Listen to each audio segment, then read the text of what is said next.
नहीं सुलझा एमवीए में सीट शेयरिंग का विवाद। प्रकाश अंबेडकर को मनाने के लिए शरद पवार की नई चाल।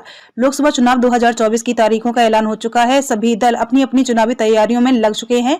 हालांकि महाराष्ट्र में महाविकास अघाड़ी के बीच सीट शेयरिंग का मुद्दा अब तक सुलझने का नाम नहीं ले रहा है। वंचित बहुजन अघाड़ी के प्रमुख प्रकाश अंबेडकर ने अब तक एमवीए में अपनी एंट्री कंफर्म नहीं की है। आपको बता दें कि एमवीए में कांग्रेस, शिवसेना, यूबीटी और शरद पवार की एनसीपी जैसे दल। ऐसे में अब प्रकाश अंबेडकर को साथ लाने के लिए शरद पवार ने नई तरकीब निकाली है। अंजलि मेदेव से भी हो रही बातचीत। गठबंधन के मुद्दे पर एमवीए के नेता सीधे प्रकाश अंबेडकर की पत्नी अंजलि मेदेव से भी बात कर रहे हैं। गुरुवार को हुई एमवीए की बैठक के दौरान एनसीपी नेता जयंत पाटिल ने अंजलि मेदेव से बात की है।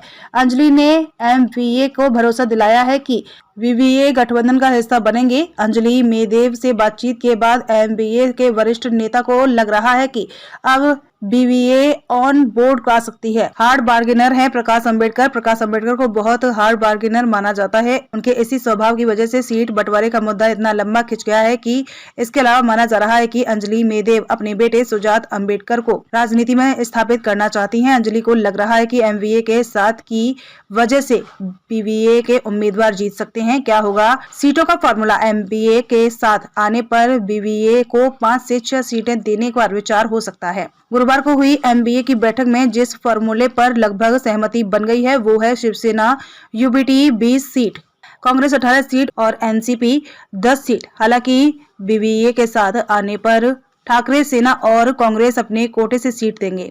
वहीं राजू शेट्टी और महादेव जानकर को शरद पवार अपने कोटे से सीट देंगे। महाराष्ट्र में कब होंगे चुनाव? चुनाव आयोग ने लोकसभा चुनाव की तारीखों का ऐलान करते हुए बताया कि महाराष्ट्र में पहले, दूसरे, तीसरे, चौथे और 5वें चरण में इलेक्शन होगा।